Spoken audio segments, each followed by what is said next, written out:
Welcome to the Wallapai Nation. Wallapai means people of the tall pines, but their domain also covers almost 1 million acres of the Grand Canyon. This is Eagle Point, named for the rock formation across the canyon. But it's also the future home of the Skywalk, a glass walkway which will go out 70 foot over the rim of the canyon, 4,000 feet in the air. When completed, the Skywalk will be the highest man-made structure in the world, a sure bet attraction at an already busy landmark. Now, how do you improve something like this? You don't. All you do is you add to it. We have helicopter tours, airplane tours, Hummer tours, but the Skywalk, everybody can come out here and experience the Skywalk. The Skywalk is the brainchild of businessman David Jin. I just wanted people to have a unique way to enjoy the canyon. Making the dream a reality, however, required convincing an architect. You got quite a few strange looks, like, what are you, crazy? As well as finding a construction company to assemble over 1 million pounds of steel. Everything is difficult about this job. There's nothing easy. Hi, Bill. How are you, buddy? And that's especially true for the engineering firm. In Las Vegas, of course, you're always designing, engineering some wild and crazy projects, maybe more than anywhere in the world, but never anything like this. The first challenge was to design a building that can withstand gravity loads, magnitude 8 earthquakes, and wind. There's nowhere in the building codes to tell you how to put a wind load on a building that's sitting right on the edge of a 3,800-foot cliff. That meant testing the horizontal as well as vertical wind speeds. It was recorded that some of these winds came in at about between 80 and 90 miles per hour. Once the environmental considerations were met, the next step was figuring out how to suspend a walkway 4,000 feet in the air. And it started out like a diving board almost, with just a piece of glass in that you could stand around and work with. And then it went to, kind of an angled structure, and then it finally became this U-turn. But the team also wanted to respect the Wallapai culture by complementing and not overpowering their spiritual landscape.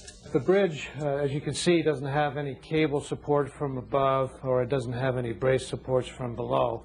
It's cantilevered out from the visitor center structure, and that's achieved by some large box beams.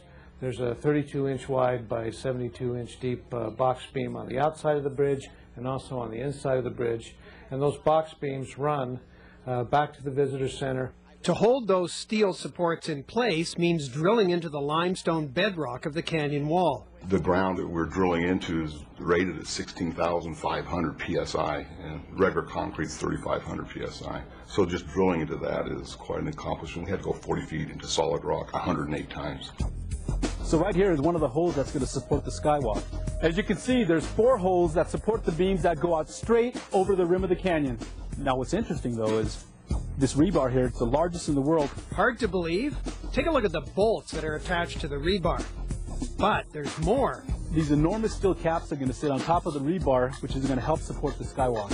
And because the Skywalk won't have support from above or below, installation may be the hardest part of all. Being on the edge of the canyon as close as it is, a crane wouldn't be warranted, so we're actually going to crib the steel up off the ground and weld it all together, and then we will actually roll it into place, do the full penetration welds underneath on the columns, and then we'll actually pull the cribbing out. With a glass floor and wall, the Skywalk will eventually offer a 720-degree view of the canyon. Here you can see the type of glass that will be used in the bridge deck, and this consists of 5 layers. There's 1, 2, 3, 19 millimeter, 6 millimeter, and then an 8 millimeter wearing surface. People will tend to scratch it with their feet, so in the future this layer can be replaced. Just how safe is the glass? The glass deck has been designed for over 100 pounds per square foot. That means the bridge will be able to hold 71 fully loaded 747s, 71 million pounds. The bridge will also have tuned mass dampers to prevent foot traffic vibration. But if you're still nervous to visit in 2006, Bill offers some advice from his previous glass projects. People generally tend to first tap the glass with their toe, and then they'll gently step out on the glass, and then they'll walk a little bit, and then usually they start to gain confidence. They'll jump up and down on the glass, And I can't wait, to walk out, to be out, 4,000 foot in the air, looking straight down, try to flap my wings and see if I can fly, I guess. But it hasn't been all laughs for Robert. Building a tourist attraction on native land has been an ethical struggle. One of my employees, I looked over her and she was crying. She was in tears. She goes, I can't believe we're doing this, This is my land, and yet we're scarring it.